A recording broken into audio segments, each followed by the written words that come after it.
Hello and welcome to Motorsport Week's F1 podcast series, Motorsport Speak, the show where we discuss about the latest that is happening in the world of Formula One. I'm Cairns, your host, alongside Michael Gillespie, Tom Featherstone and Tinus Ferreira. Today's episode will be to look at the latest news surrounding Formula One and what to expect in the fight for the potential title between Lewis Hamilton and Max Verstappen. So, hello, Michael. Hello, Tom. Hello, Tinus. How are we all? A good weekend, good Easter weekend. For everyone around the world, wherever you celebrate Easter. I'm sure they celebrate Easter over in South Africa as well, Tinus. I don't know if you do. We'll start with you, Tinus. How have you been since the very first race of the season, and did you enjoy it? I've been good. I have to say I had a bit of withdrawal symptoms after what was quite an action-packed first weekend back with a full Formula One schedule and then a Formula 2 schedule as well. So that was really fun to watch. Really excited for the upcoming season now that I think the scene has been set quite nicely. And yeah, this weekend was good as well. Took a nice little rest. We had a couple of days off work, which was nice. But would have been even better, I guess, if we. Yeah. Tom, welcome to the show. And how have you seen pre-season testing and the Bahrain Grand Prix weekend? And given we've got such a long season ahead of us with so many races, what do you think could turn out to be come the end of the year? Yeah, it's a really interesting question, actually. I've really enjoyed so far this season and pre-season testing as well. I know we've had quite a short turnaround since the last season, which obviously for everyone who watches Formula One, that's always a good thing for us as well. It's really interesting to see the midfield pack this season for me in particular. Everyone seems to be being a lot more competitive, and yeah, especially from the first race just going forward, I think it's going to be a lot more unpredictable, and hopefully that is the case. Yeah, Michael, it's been an interesting first race of the season. We saw an intense last dozen or so laps. The battle for the win between Lewis Hamilton and Max Verstappen. Is that a real sign of things to come for 2021? Yeah, really par for the course almost could be the story that tells the season, the battle between Hamilton and Verstappen. It was really impressive, but not forget there are 18 other drivers out there hoping to get their name in the history books as well. And we're only one race down and people are talking about Hamilton versus Verstappen. I mean, Bottas could easily find his feet this season and join that battle. Perez was impressive driver in the first race from the back to fifth as well. So he could be up there as well. And the McLarens and the Ferraris and so on, indeed. But a good start all round for Hamilton and, of course, Verstappen really dominating the weekend apart from the race. Yeah. And, we've got this 3-week break between the first and the second race of the season, the next Grand Prix being the Emilia Romagna Grand Prix at Imola. And Tom, I'm sure you're a fan of the circuit itself. It hosted its first race in Formula One last year for the first time since 2006. And I, for one, am most definitely looking forward to seeing Formula One back there again. Yeah, I completely agree. I think it's one of those as well. There was quite a lot of drama at the track, especially last season, and everything that's gone on as well. And I think it's one of those in Formula One. It's always great to have tracks that do come back into the fold, especially with how it's laid out with that track in particular. I just think, with the season being unpredictable, it's still an early stage. I think the track as well is going to bring up a lot of surprises. I feel you got drivers as well really wanting to push on at the start of the season, and I'm really looking forward to it. Really looking forward to seeing especially with Max Verstappen as well. You got the Red Bulls looking really strong. I feel that's probably a circuit for them that they feel they could nick Mercedes up. Yeah, Tinus, would you agree with Tom there? Because last year the Red Bull did sort of put on a show, I think, with Mercedes, with Max Verstappen taking the fight with Valtteri Bottas before he had that tyre blowout. Where do you see Red Bull in regards to Mercedes this time around? Because I can imagine that these 3 weeks are going to be a lot of time for the likes of Mercedes and co to catch up on Red Bull in terms of raw pace. But who do you think will go into the next round as potential favourites? I think Red Bull still. I think the pace advantage that they had, especially in qualifying, looked quite sizable. I think the jury is still out as to whether Bahrain was better or worse for Mercedes or Red Bull relative to each other. I'm actually not sure, because I think it's been a weaker track for both teams comparatively over the last couple of seasons. I think honestly at this point, yes, I agree. I think 3 weeks is a lot of time for Mercedes to find, I guess, some of the fundamental, maybe some of the issues that they've been experiencing over the last couple of weeks with their car. But for me, I think the thing to really think about is the reliability aspect of it, because we saw in the news that Red Bull had some reliability issues with the differential. They had some engine electronics issues as well. So it's going to be very interesting to me, and I think that's maybe where the battle's going to be won or lost, to see whether Red Bull and Honda can actually maintain their reliability throughout the season, something that they haven't been able to do yet, I think, for a full season without incurring penalties. Where that's something, obviously that Mercedes has been very good at in terms of just, using the allotted components and not actually incurring any unnecessary penalties when it comes to engine parts. Michael, you have to say that Red Bull have stepped up in the first race of the year in comparison to how they've been throughout the whole of last. But it's just a matter of, can Red Bull really sustain this level of consistency throughout the course of the year? It's tricky to say. I mean, there could be some development over just one race to the next. I mean, we could easily, and there's so competitiveness. I mean, we got obviously quite a distance away in the McLarens and Ferraris from the first race. But if I know one thing about Verstappen, he always whenever he suffers like a setback where he feels like he lost something, like in the last race, he comes back stronger. I've noticed that in the past. So I think he could be a favourite come Imola, and definitely, and with the strength of the Red Bull and the package they have with the Honda engine and everything involved in it, he'll probably be a favourite come this race, definitely. Yeah. And just to have a look at the driver standings, I know we've had one race, we'll have a look anyway. Lewis Hamilton in the lead on 25 points, and it's Max Verstappen in second with 18. Valtteri Bottas is in third position on 16 points, followed by Lando Norris in the McLaren in fourth position on 12. Then Sergio Perez in fifth with 10. Charles Leclerc in sixth with 8, followed by Daniel Ricciardo in seventh with 6. Carlos Sainz in eighth with 4. Yuki Tsunoda in ninth with 2, and Lance Stroll with 1 point in 10th. Raikkonen, Giovinazzi, Ocon, Russell, Vettel, Schumacher, Gasly, Latifi, Alonso, and Mazepin have yet to get off the mark. We have only just had one race so far. In the Constructors' Championship, Mercedes take the early advantage over Red Bull, 13 points in front already.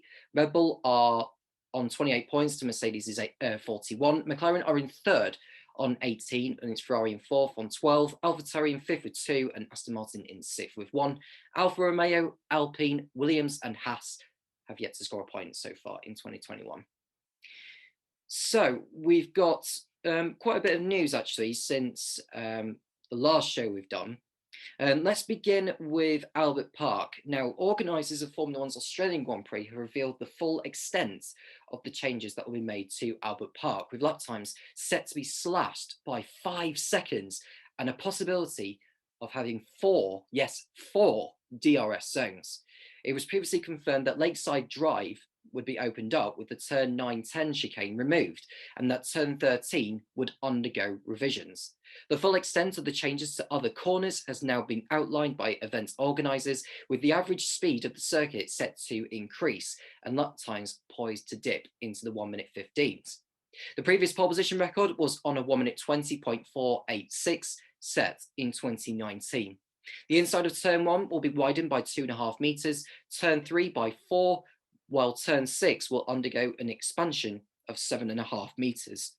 It is expected that the change to turn 6 will increase minimum corner speeds by 70 kilometres an hour to almost 220 kilometres an hour.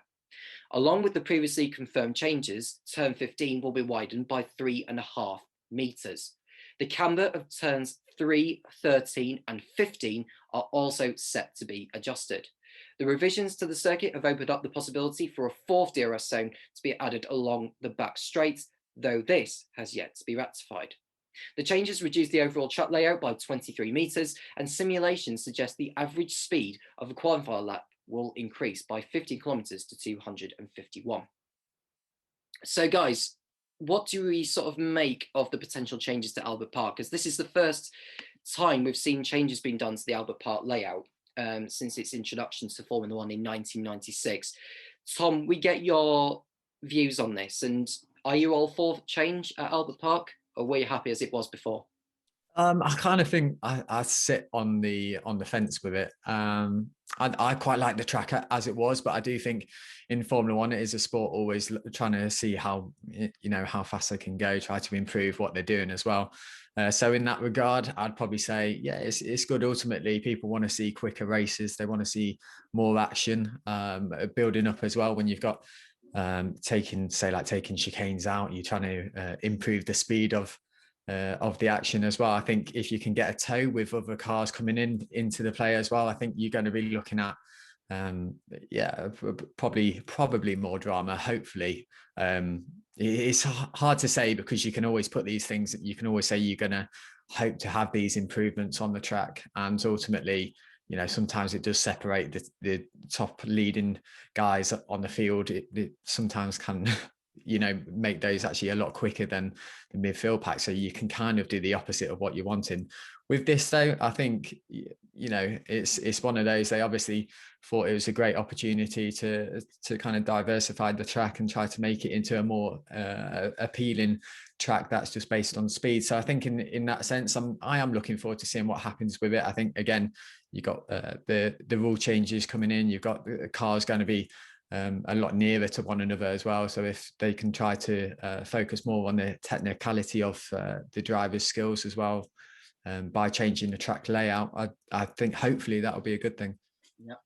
Michael, what was your reaction when you found out of the changes to Albert Park? Because I, for one, am all for change. It has been the first drastic change since 1996 when it was first introduced to Formula One. Is it going to benefit and resolve more of the problems with the Albert Park track for Formula One, or is it going to create more? Well, I was a bit meh when I heard the news because I felt there was nothing wrong with the original track. I mean, there was obviously because you don't use the same track from '96 to last year and feel that there was nothing wrong with it. There were minimal changes to affect the track layout. This is probably the biggest change in their history of Albert Park, using it for a Grand Prix, definitely. But I'm quite interested to see how it goes. You got like the chicane that's now been removed at Lakeside Drive, you said, which is now gone. There was already an escape road where I would probably cut it when I was playing the old video games, to be fair, and now it's now used as an official part of the track. It allows people to get more speed going into, I think they're keeping the second chicane at the end of Lakeside Drive, so you'll be going in there much more faster now, and could prove very interesting, especially going into the right hand there, where I can't remember I'm not sure about the corner names, but it was where Hamilton and Webber had a clash all those years ago, and people are going in there much, and now it's tighter again going into, so it'd be a technical last sector with a very fast middle sector, so it would add definite challenge going into the new race. But there's still questions about the race going ahead. We're unsure about what state the world's going to be in, but there's always the fingers crossed in everyone involved. So, but if we do go there, I think the race will be very interesting for sure. Yeah. Tinus, we're interested to get your thoughts on Albert Park's plans, and I'm looking forward to it. And you can see certain corners like turns 3, 6, and 13, I think it is. undergoing changes where I think the corners are going to be slower, which means it's going to be more. It's going to be easier for drivers to overtake there, especially when they're going in at high speed and then having to slow down drastically. Is that the right way forward?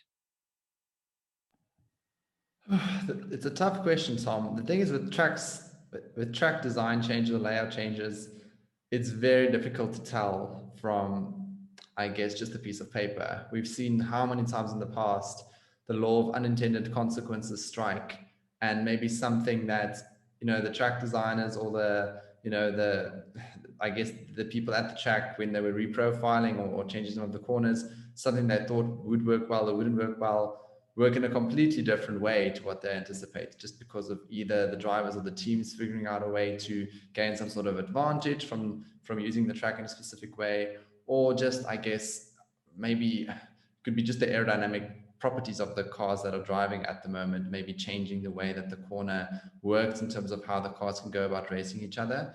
So for me, it's actually very difficult to make a call as to whether these changes are positive or negative. I think they are made with good intentions. I think in principle, they sound like it would make for a better racetrack. Just, I guess in light of the cars that we have at the moment, where it's quite difficult to follow due to the wake. But yeah, I think we're going to have to wait and see. And maybe, at the end of the year when it's ready, I think we'll get a good indication of exactly how effective the changes have been. Because I do think, Albert Park has been a track where it is more difficult, I think, for cars to follow each other quite closely and for there to be close racing. Not that that's always such a bad thing, but yeah, I guess if that's sort of what the changes are aimed to improve, yeah, we're going to have to wait and see if that helps at all. Yeah, and I would say that, the lap times will most definitely come down. It's uncertain as to how many laps there will be. I would probably think there's going to be about the same. But yeah, I think we're just going to have to wait and see how it goes. And if the drivers are going to be going into the corners, faster and having to slow down because the high camber, then so be it. And if that's what's going to improve the show and improve overtaking, then so be it. And as far as I know, they're increasing the width of the pit lane by at least 2 meters and increasing the speed limit from 60 kilometers an hour to 80. Now that's going to most definitely widen the options for drivers in terms of race strategy. Because in the past, where we see drivers sort of slowing down to 60 kilometers an hour, the amount of time that you lose in the pits changing tires is quite a lot. It's a huge amount. And I've been saying this for years, that the speed limit at Albert Park needs to be higher. So I'm hoping that will be the case for this year's race and beyond. So Albert Park, just to let you know, that was postponed at the beginning of the year in response to the COVID-19 pandemic. That's been scheduled for the 21st of November, which is the third to last race of the 2021 season, subject to other circuits either need to be rescheduled or replaced by other circuits, or just cancelled altogether. But we've got a long way to go yet in 2021 anyway. Now, performance-wise, Mercedes are braced for a high-speed deficit at Imola and Portimao. Now, Mercedes say that it's worried that the high-speed sections of the upcoming circuits, Imola and Portimao, could mean it is further adrift than where it was in Bahrain. Mercedes trailed Red Bull throughout practice at the season opening round in Bahrain before Max Verstappen went on to beat Lewis Hamilton to pole position by almost 0.4 of a second. Mercedes turned the tables in race trim by twice using the undercut to lift Hamilton in the lead, which he narrowly preserved against Verstappen, while Valtteri Bottas classified third. Speaking after the race, Mercedes' trackside engineering director, Andrew Shovlin, outlined that we are certainly hoping that this is not one of our finest tracks, because we have had quite a tough time. I think we got the car in decent window by the end, Shovlin says, but it's been awfully hard work. And if we look at Red Bull through the test and practice, their car has worked really well and not looked weak at any point. Hopefully we'll find circuits that suit us more than this, but looking to Imola and Portimao, I don't think we are good enough in the high speed, and there's plenty of that in Imola and Portimao. That's one area where they have got an advantage on us at the moment. Chauvelin is nonetheless optimistic that Mercedes has inherent performance that it has not yet been able to extract from the W12. So it's an interesting statement that Andrew Chauvelin's come out there, Tinus, and I think I'm inclined to agree with him there, because Mercedes are not the quickest car. They're not the quickest at the moment. I think we can definitely say that. And the victory that Hamilton got in Bahrain was very much down to race strategy and driver skill. And I think on a track like Emilia, where it's more difficult to overtake than it is in Bahrain, you have to say that should Red Bull get it right in qualifying, you have to say that it's going to be difficult for Mercedes to fight back from there. Yeah, I think, I mean, it's quite slightly pessimistic words from Andrew Chauvelin there. I think he also came out and said that there's no point on the racetrack where they were faster than the Red Bull. I think they said the Red Bull equaled them in their sort of their best sections, and the Red Bull outclassed them in the high speed to medium speed corners as well. Something that Emilia has a lot of in as far as I'm aware when we get there. So yeah, I think they're definitely going to be fighting with their backs against the wall. Very curious to see if they are able to make some sort of improvements to their car in the 3-week gap between Bahrain and Emilia, whether they are able to maybe sort out some of the issues that they had in Bahrain, maybe with regard to setup or with regard to rear instability.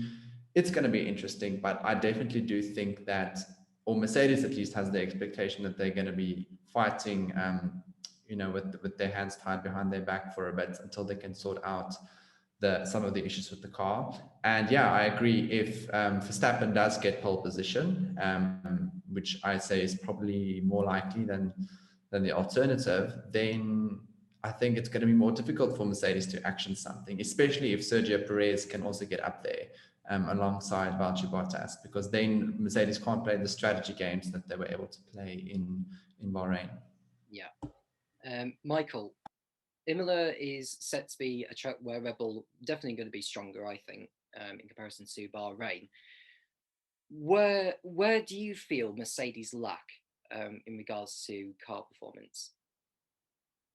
Well, I saw a video recently regarding why that was the case, and the regulation changes regarding like the certain shape of the cars, kind of like, where the rear of the car is higher than the bottom, that the regulation changes tended to favor the type of cars like the Red Bull and not like the Mercedes. And I believe that would be the case. And we certainly saw they were lacking some speed through corners and obviously straight line speed last season. Not quite as dramatic as Ferrari last year, because we saw that they managed to get both cars on the podium and win the race, definitely. And but I don't think we were expecting this sort of change, because we thought that the cars were relatively the same as last year. We thought the Mercedes would be at the front again, but clearly not the case. They've changed the regulations somewhat, and it's brought a closer title fight between Mercedes and Red Bull, definitely, and probably that's what we're wanting to see at the end of the day, in fact. But that's my feeling behind it, definitely. Yeah. Tom, Michael mentions that the regulations seem to have sort of favoured Red Bull more than it has done for Mercedes. And if you consider the drop in downforce on this year's cars to last year, I think something by like 10 to 15%. We clearly saw in Bahrain that the lap times were not as quick as Bahrain last year. And how do you feel the regulations are going to affect not just the top teams like Mercedes and Red Bull, but the likes of McLaren, Ferrari, and maybe Aston Martin and Alpine? Yeah, it's a really interesting question. I think it's so early in the season. We don't know. I think you can kind of base it track by track on that one. But in terms of looking at the midfield pack for me, I think it'll probably be, it probably favours the midfield pack, if anything.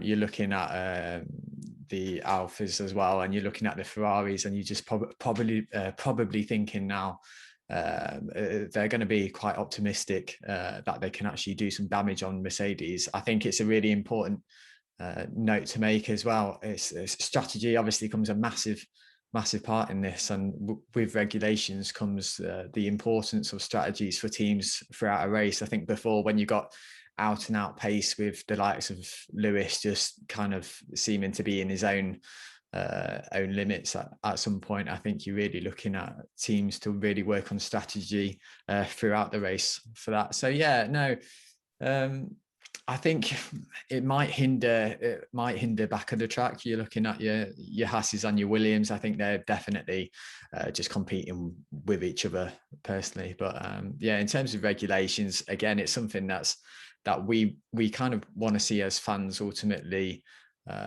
for it to be a competitive race between everybody. And if that means, although it will hinder, certain teams like Mercedes, you'll have Toto Wolff coming in and saying, he likes the competitive side of it. Ultimately, I think he'll take the constructors and wants to dominate. But I think it is ultimately exciting in Formula One. Yeah.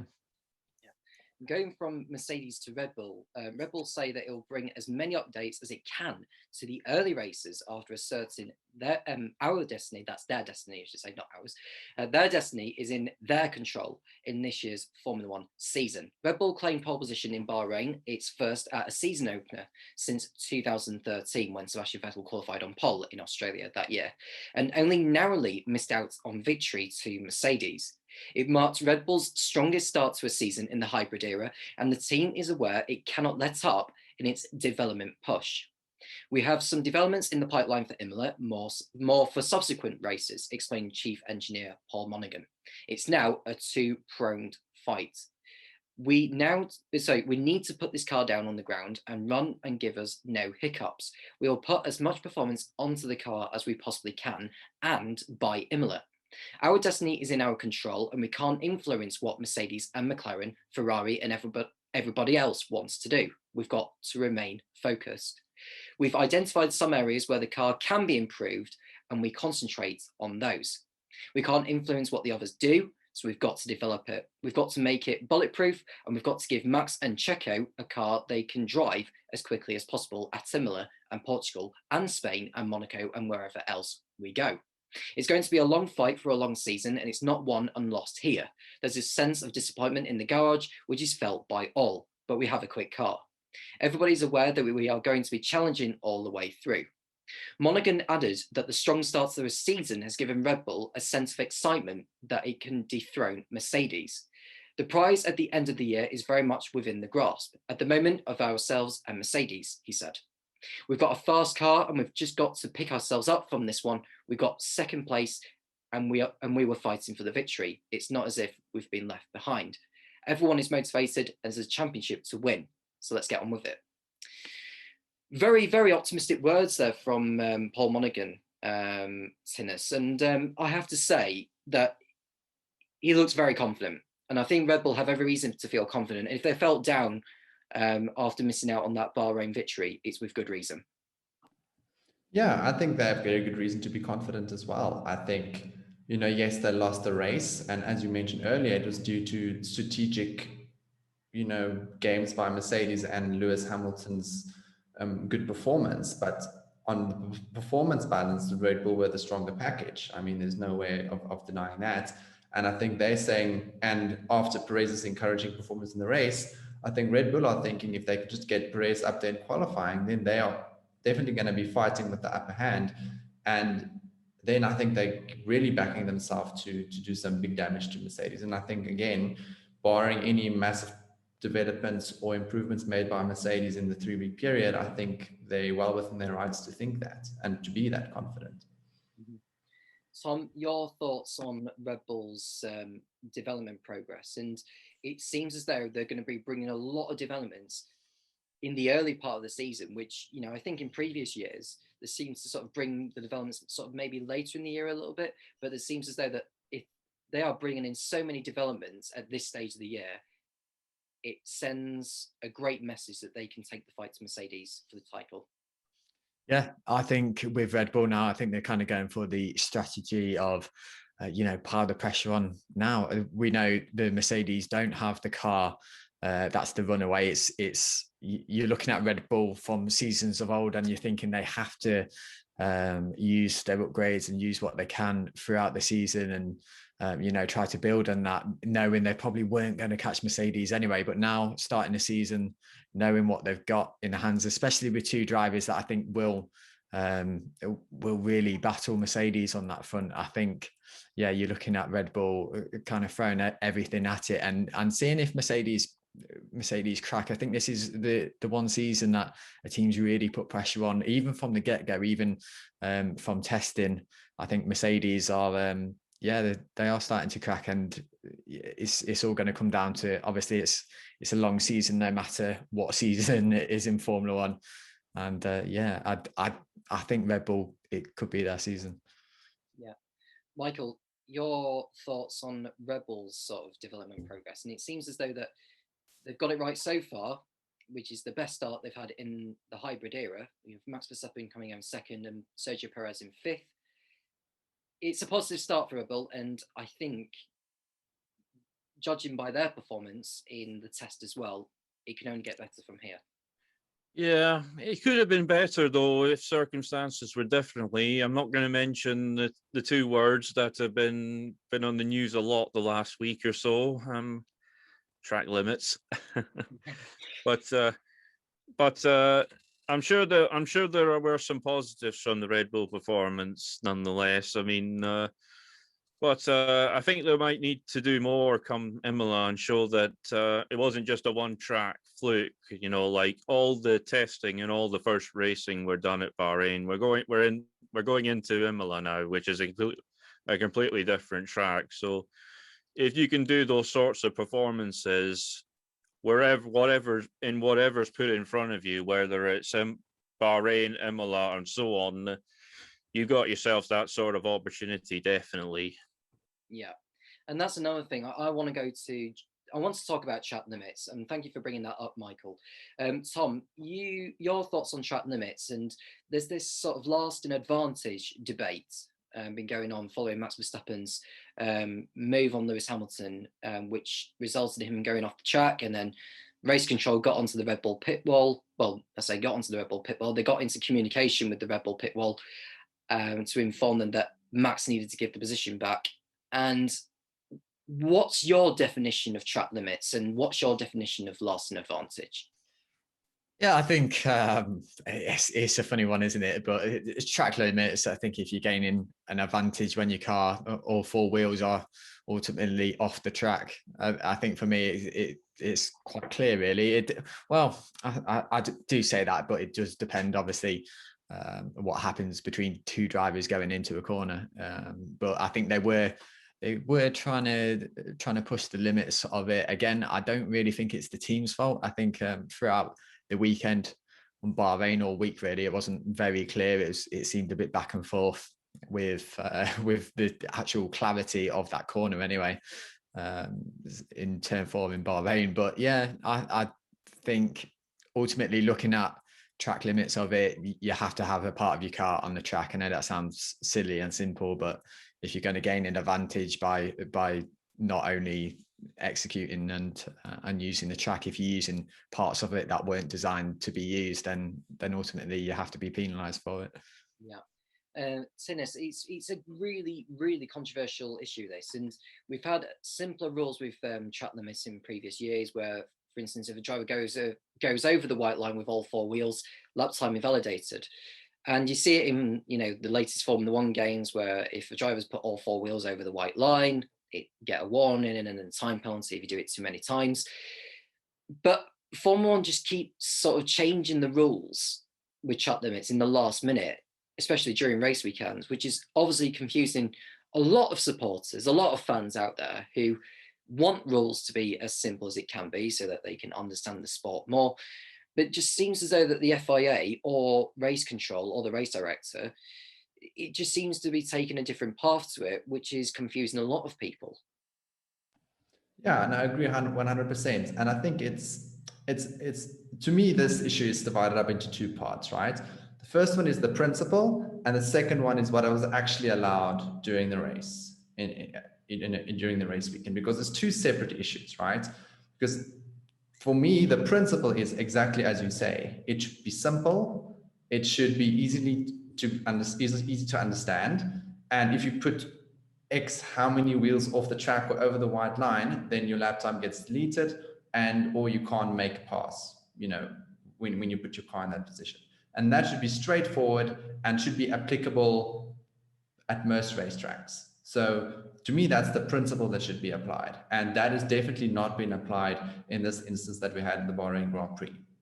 I think we can all agree that. And I think that's why a lot of people are upset about it, because the way that it was applied sort of resulted in what was described as a bit of a double standard between what Hamilton was allowed to do and what Verstappen was allowed to do.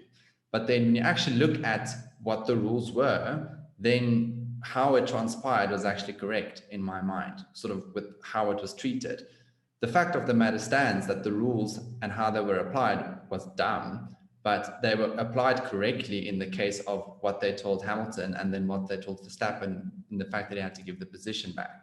So I think that's sort of the issue that the FIA is now grappling with, is the fact that their opaque and convoluted rule changes and sort of race notes, directors' notes changes during the course of the weekend is causing a lot of confusion, not only with fans, but with drivers and teams as well. Because, I mean, we heard Lewis Hamilton saying over the radio, but he thought he was allowed to go off the track there. That was the understanding. And then Leclerc backed that up, during press after the race, saying, that was sort of their understanding as well from Michael Massey's race director's notes.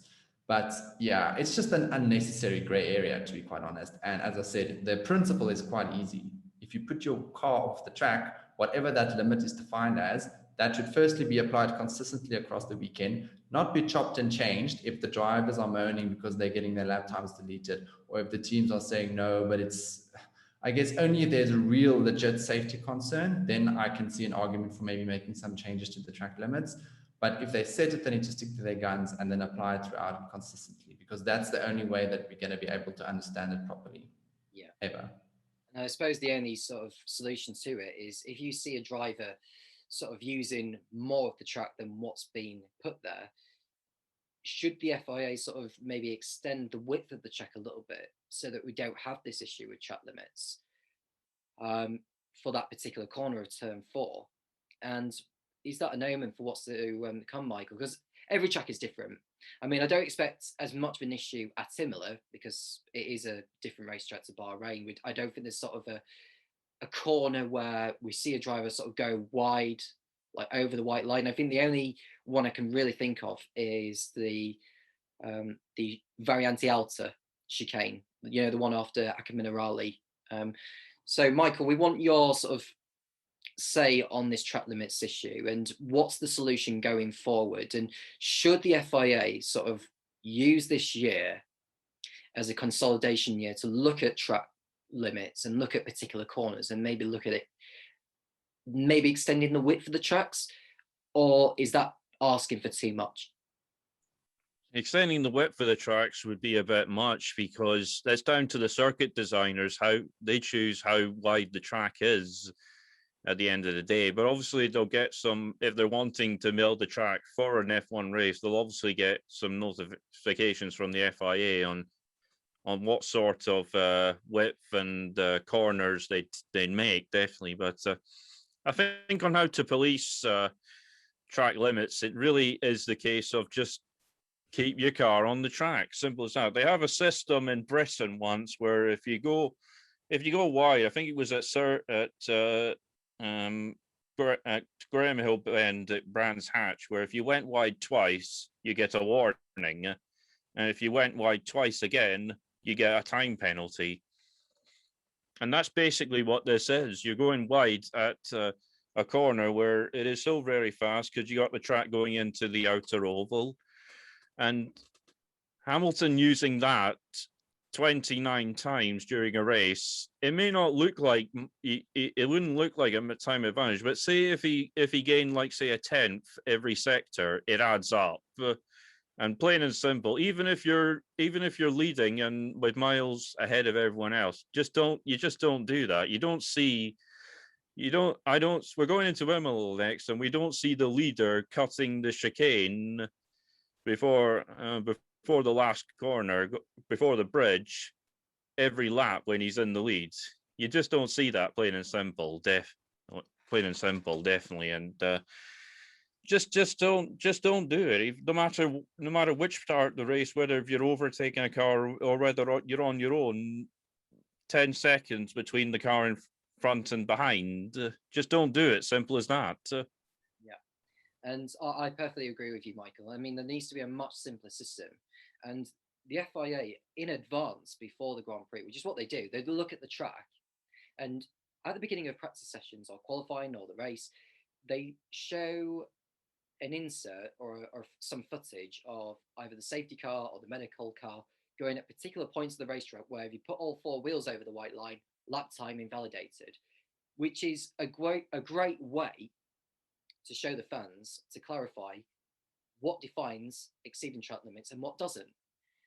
But the rules keep chopping and changing, and this is what's doing my head in at the moment. And there needs to be a consistency. Now, Imola, I can't see being as much of an issue as in Bahrain. Portimao, I expect it to be. Maybe in Barcelona, but Barcelona has its own thing where they've got like bollards at particular corners, like I think turns 1 and 2. They've got that bollard there where a driver has to go to the left-hand side. That's pretty clear. It's just, if you go into a racetrack where you're clearly seeing drivers exceeding the track limits by putting all four wheels over the white line, do you respond by widening the track, or do you just simply tell the driver, stop going over the white line? You know, and it's just, it baffles me how, I know the drivers needing to push the limits of the car, trying to gain as much time as possible, but, you know, if you don't get away with it in a particular game, for instance, I know a game's different, but why do you think Formula One should be different? You know, exceeding track limits. It just looks a bit convoluted to me. It really, really does. So we're interested to get your thoughts on track limits, folks. So if you do have a say on track limits, then do leave a comment section. Leave your comments in the section below the YouTube video. That'll be very, very good to know your views on track limits. Another point, actually, which was picked up from the Bahrain race, was that it's the first time in 13 years that any Renault-powered car has failed to finish in the points. Okay. Now, Alpine's failure to score points at the season opening Bahrain Grand Prix on the Sunday before last brought an end to a long-standing streak for Renault-powered cars. Since the 2008 Belgian Grand Prix, a run of 238 races, at least one car with a Renault engine strapped into the back has finished inside the points. It was a development that was always likely to befall the French manufacturer this season, as it is solely supplying units to the Alpine team following McLaren's switch to Mercedes engines. A bulk of Renault's engine success over the last decade has come from its partnership with Red Bull, who won 4 consecutive Drivers' and Constructors' Championships from 2010 to 2013, while its streak was maintained by Lotus, Toro Rosso, McLaren, and Renault itself. A difficult start to the turbo hybrid era began a sequence of events that would lead Red Bull to rebrand the engine to Tag Heuer in 2016, before moving to Honda power units in 2019. The Sunday before last in Bahrain, Fernando Alonso was on course for points before a sandwich wrapper infused itself around his rear brake duct, forcing him to retire due to overheating issues. With Esteban Ocon being the team's remaining hope for points, his quest was scuppered when he was hit by Aston Martin's Sebastian Vettel on lap 44. Ocon's weekend already took a blow when he was eliminated in Q1 on the Saturday, which he says left his hunt for points much more difficult. A long time coming, folks. I mean, the European Grand Prix in Valencia in 2008 was the last time a Renault-powered car did not finish in the points. Any Renault-powered car. And yeah, it's a long streak there, Michael. And you wouldn't have thought that, would you? No, because I've always been committed to F1 program, and that the sandwich bag situation. When I saw that, it made me laugh. I mean, I thought that is ridiculous. I mean, that's got to be one for the sports quizzes in the future. What caused Fernando Alonso to retire in his first race for Alpine? That is really something. But obviously, when you have a run like that, it's bound to end eventually, definitely, when you got just the one team supplying engines. it was bound to end eventually, but I'm sure they'll come back from it. Alpine are a good team. They've obviously been around a long time, and Ocon wasn't able to show his true pace from last year, and it was a far cry from the last race we had there, where he finished on the podium, definitely, and he was kind of outpaced by the other teams, beginning with Alpha and Alpha Tauri and Alfa Romeo as well, and but I'm sure they'll learn from this. They'll probably be encouraged by the speed of Alonso during qualifying and the race, and we'll see how they do at Imola. And Alonso's won there in the past as well. Yeah, and Alonso looking to bounce back after that disappointment in Bahrain. Tom, 238 consecutive races in the points for a Renault-powered car before it halted in Bahrain, and a long time there. Did you notice that beforehand? I didn't notice that fact before you said that, to be honest. But yeah, it's a team in development at the moment. Obviously, they've rebranded now, and again, they've been in the sport a long time as well. But yeah, you're looking at the team. I don't think, like we're saying, all these things do have to come to an end at some point. Again, it's unfortunate what happened with Alonso. Ocon didn't really have, just didn't have the mojo for it on the Bahrain race at all, really. Yeah, it's unfortunate, but these things happen. Again, it's a team in progress. I think they're looking pretty good as well. Again, it's such a start to the season. We don't know what's going to happen. Before we know, they could either bomb it the next track round or finish nearer to the podium. So you don't know. But yeah, it's unfortunate. They'll move on from it.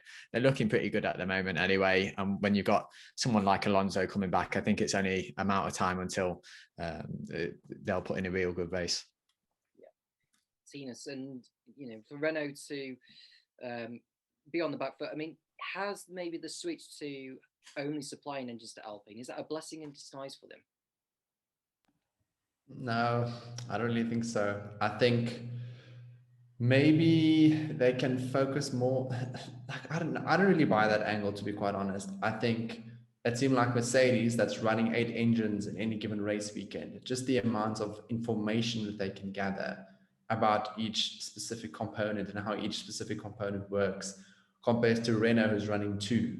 I think that in itself makes a massive difference in terms of development, in terms of understanding sort of where any potential weak points are in the design and in how all of the processes work together.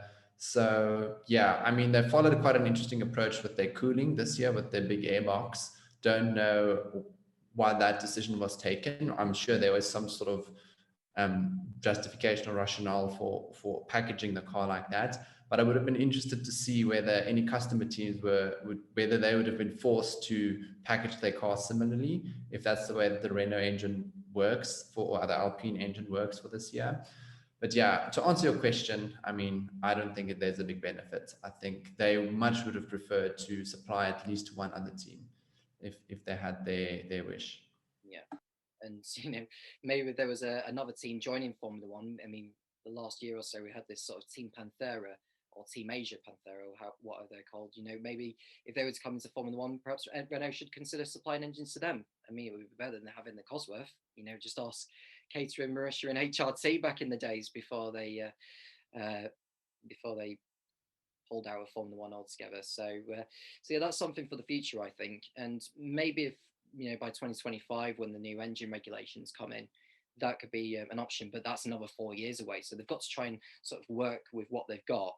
And if they can entice another team to sort of take on their engines for when they start in Formula One, then I'm sure that would help the Renault brand and Alpine a lot. Because, nowadays, Alpine is effectively the Renault works team, if you want to put in those words. Anyway, another thing we want to go on to, we've had recently, following the Bahrain Grand Prix, there was the 18-inch tyre test that Pirelli were able to put on. And Pirelli's concluded the latest 18-inch tyre test on its 2021 programme following 3 days of running at the Bahrain International Circuit, Both Ferrari and Alpine provided mule cars for the test as Pirelli continues to gather data on the new tyres that will be introduced next season. Ferrari worked with Pirelli on Tuesday, the Tuesday of last week, that is, with Charles Leclerc and Carlos Sainz sharing driving duties, tallying 141 laps between them. On Wednesday, Esteban delivered 100 laps for Pirelli before Fernando Alonso rounded out the test on Thursday with 144 laps. It was a great day of testing at the Bahrain International Circuit, and the new tyres feel good already, Alonso said. It is an encouraging stage of development. Hopefully, with all the laps we did on the day itself, we can help Pirelli develop and help understand the tyres even better. It was a well-executed day by the team and Pirelli with some useful information. Pirelli's next testing event for the 18-inch tyres will take place at Emilia later this month after the Emilia Romagna Grand Prix, with Mercedes running a car across 2 days. Prior to the Bahrain outing, Ferrari conducted 3 days of testing with Pirelli at Jerez before the start of the 2021 season. The new tyres will be introduced as part of a wider shift in regulations next year, aimed at improving racing and increasing competitiveness at the front of the grid.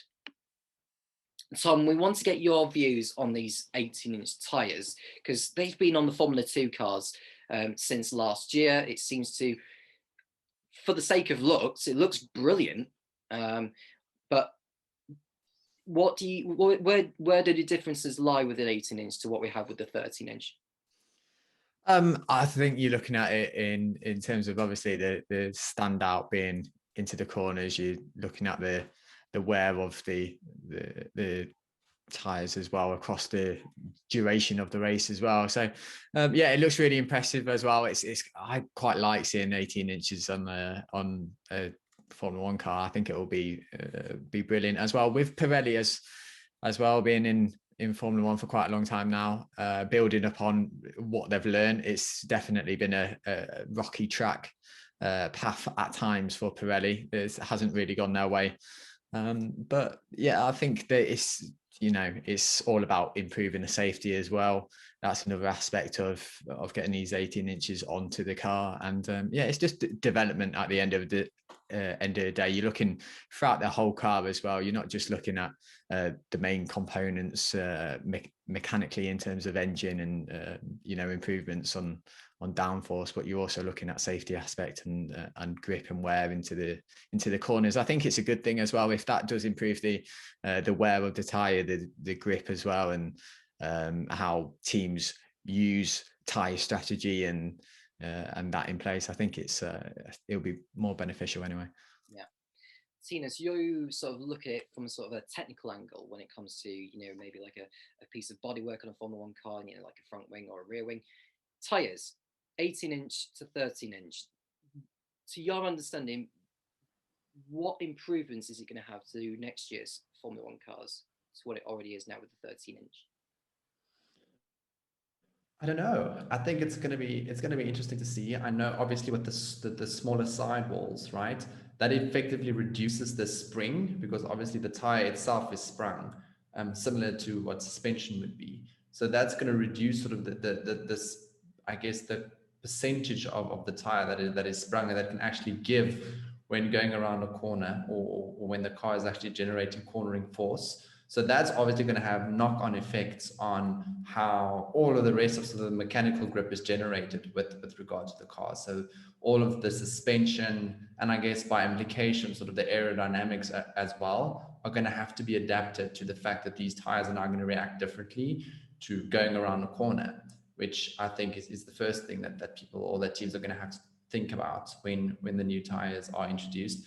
The second thing, of course, is again how the tires heat and how they maintain heat, and whether I guess people teams and commentators talk about surface temperatures quite often and sort of the core tread temperature as well. I think that dynamic is probably going to change in terms of what is required to heat up the surface of the tire versus what is required to heat up the core of the tire, and then how the tires actually behave when you, for example, have a big offset between the surface temperature and the core temperature of the tire. Are we going to have thermal degradation? Are there going to be blisters that are going to occur? I think there's a lot of new variables that's going to be introduced to the teams with regard to the tire behavior, which I think it just adds another layer of jeopardy already with the brand new regulation change that we're seeing next year in terms of the aerodynamic principles of the cars. And I guess the last thing to mention is the fact that there would be, I don't know what you call it, like wheel covers, or basically the wheels are actually going to be covered up. So we won't see the actual spoke of the rim. They're going to be covered up for aerodynamic purposes. I think that's part of the rules that are being introduced. So what potential aerodynamic effect that's going to play, whether teams can find some sort of benefit or some sort of trick with those covers. You give an aerodynamicist a flat piece of paper and he'll find some way to generate downforce with it. So I think it's going to be interesting to see how teams approach quite a unique challenge. Yeah. Michael, your thoughts on the 18-inch tyres? Obviously, you've seen them before in Formula 2. How are Formula 1 going to benefit from having 18-inch tyres in 2022 and beyond?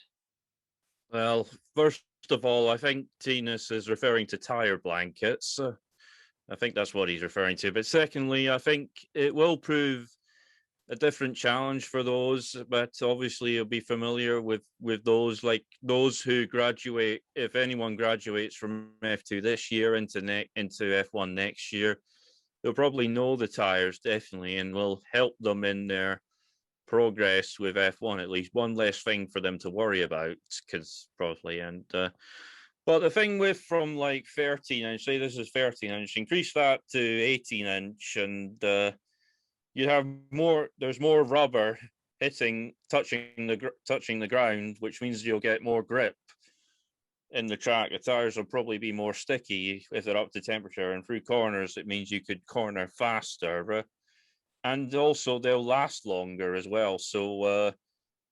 So it'll be longer before drivers need to empty the pits. But it depends if they drive the same as they did with the previous tires. That is, they will last longer as well, and that's really the science behind the new tires. Yeah, and I have to say, you've made a really good point there, Michael, because with it being a larger tire with a wider rim, it's obviously going to be more rubber laid out and more grip is going to be provided. So that, I think, for the sake of Formula 1 for the future, I think that's going to benefit the racing a lot.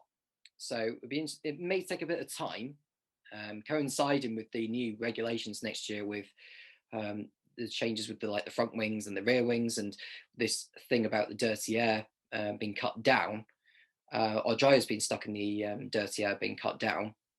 That's going to play its role in helping the racing become more competitive, not just maybe at the front of the grid, but towards the back of the grid as well. And it's going to bring the field a little bit closer. And it's not necessarily having different drivers taking victory. It's more about making the racing better, because that's the kind of route that Formula 1 needs to go down. In terms of how competitive the teams are, that's down to them. It's not down to Formula 1 to decide on it. So the next point I want to go on, Zach Brown's come out saying, earlier today, actually, Monday that is, McLaren CEO Zach Brown believes a race or two will be lost from the current calendar due to the pandemic, but he's sure that at least 20 events will be held this year. Formula 1's 2020 campaign was heavily revised due to the pandemic, with 17 rounds held instead of the planned 22 across just a six-month spell, and several new and returning venues enlisted to fill the schedule. This year's planned 23 event calendar has already been impacted, with Australia delayed until November, China indefinitely postponed, and Emilia and Portimao drafted in as rounds 2 and 3, respectively. Formula 1 has only raced in Europe and the Middle East since the pandemic began, and consequently it is understood that the next event over which there are doubts is Canada's mid-June gathering. Canada still has tight entry restrictions in place, and discussions are ongoing with the relative authorities. Monaco is due to return after its 2020 absence, with construction of the street-based venue almost complete, while organisers in Azerbaijan have already outlined the event will take place, but without spectators. Brown expressed confidence that Formula 1 can get in 20 races, but expects there will likely be a couple of events called off. We think there's going to be an impact. The calendar has already been changed once, said Brown at the Bahrain Grand Prix. I think the sport did an awesome job getting 17 races in half a year. It's great we started in March. I think we'll lose a race or two. Not long ago, as you all know, the Formula One calendar was 15, 16, 17 or 18 races. So I think if we can get in 20 races over a normal calendar season, that is a very complete Formula One schedule. I think we'll just have to see how things and vaccines roll out over the course of the year and see which countries may and may not be impacted. I'm confident we'll get in 20 races through a March to December timeframe. Michael, do you agree with Zach Brown's point there? Are we going to get just the 20 races in, or at least 20 races, or do you think we can get all 23 in? It is doable. I mean, we had 17 races with a season that started in August, so it's definitely doable, I'd say. But and he was right to be concerned about Canada. When I looked at the calendar with an ordinary one, I thought there's going to be some doubts for sure making it, and I think I would have put Canada maybe on par with Mexico and USA in sort of the same area, because most championships are putting like the European rounds beginning at the beginning and possibly other rounds at the end, where whether it's in Asia, the Americas, or in Australia and New Zealand, the oceanic sort of area. And F1 has chosen not to do that. They've kind of focused on an ordinary calendar and just changing accordingly at sometimes maybe at the last minute, obviously last year. But we'll see how it goes from there, I think, definitely. But they've chosen how they want to set up the calendar and so on. And but in terms of 20 races, it's doable and definitely doable. Yeah. Tinus, if we do end up having races being cancelled or even postponed, considering what's been changed already, where do you feel Formula One could end up having their own hiccups with? I think I tend to agree with Mike. I think the big flyaway tracks are probably the ones with the biggest risk. So Brazil, Canada, the US. I think they've already shown that sort of having the races in Europe and maybe the Middle East, they've already shown success with that. So they already know how to manage it and how to run with it. So I don't really see that big of a risk for Formula One or for the FIA from their perspective. I think the only risk could potentially be if governments or governing bodies step in within specific countries and say, you know what, it's not allowed. But with how everything went last year, I think that's quite unlikely, especially in Europe. I think if somebody if it does happen that a race is cancelled, it is probably going to be something like Canada or maybe Singapore, where the track actually needs to be constructed and they need some sort of certainty before they can actually go ahead and, and build all the facilities that they need to build before the race actually occurs. Tom, where are you most concerned about with the calendar at the moment? Because there was doubts about Canada maybe hosting the event because of the quarantine restrictions.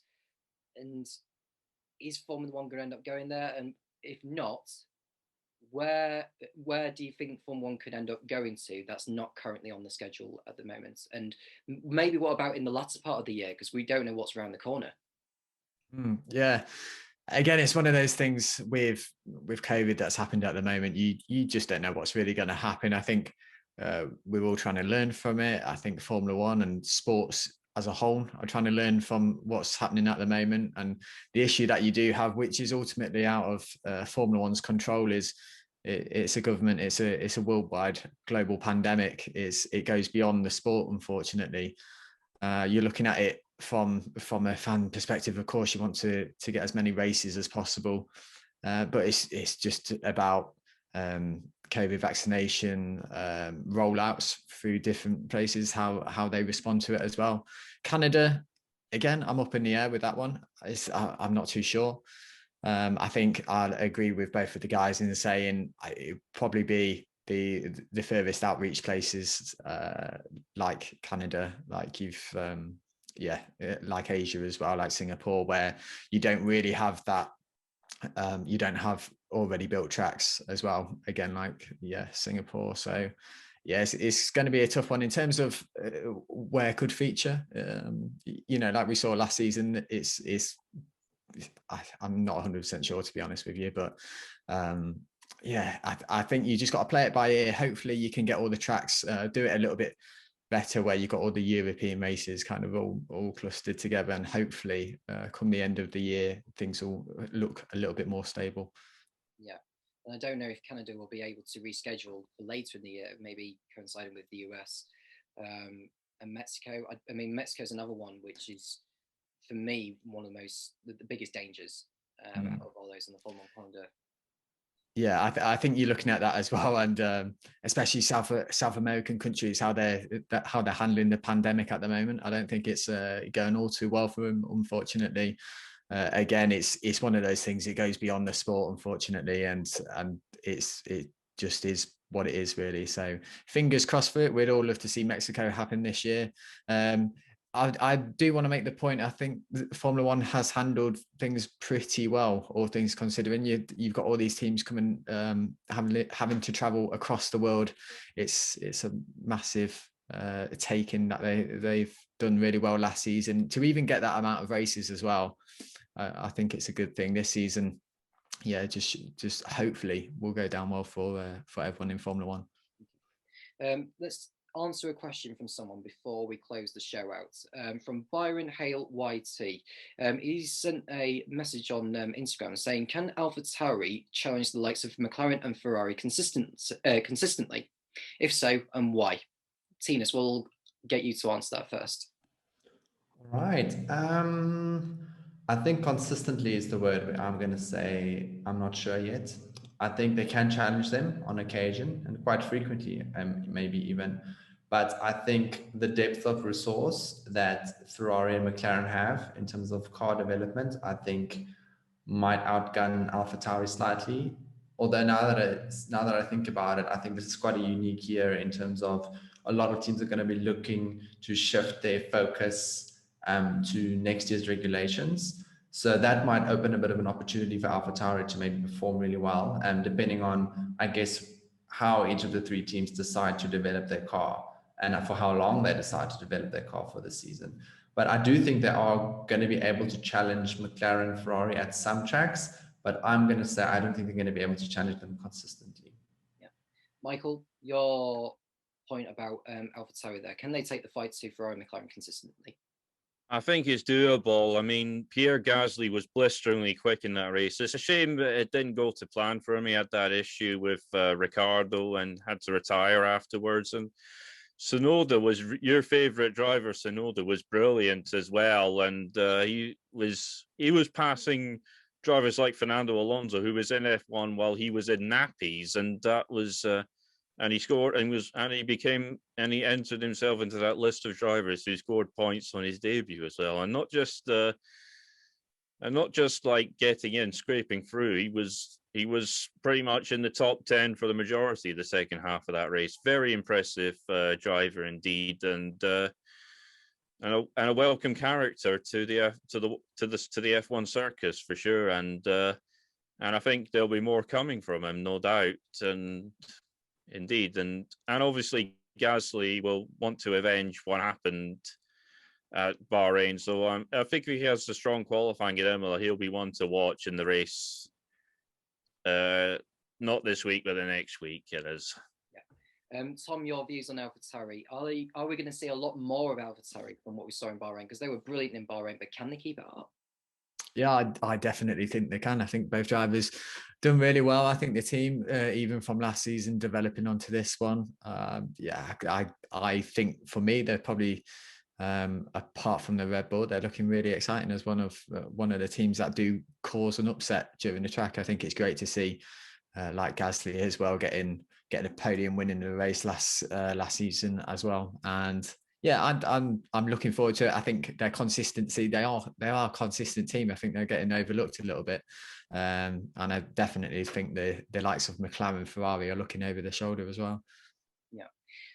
We'll leave it there. If you do have any questions for future shows in relation to Formula One or any of the support categories like F2, F3, Formula Regional, W Series, Do leave maybe in the comment section there on YouTube, or you can tweet to us on Twitter, or send us messages on Instagram with your questions for the coming shows. That's all we've got time for this week. Thank you for watching the latest podcast. Next week, Kira Megan, Donny Burnett and Steph Wentworth will be with me to review the Emilia Romagna Grand Prix at Imola. From Tom, Michael, Tinus and all of us at Motorsport Week, it's goodbye.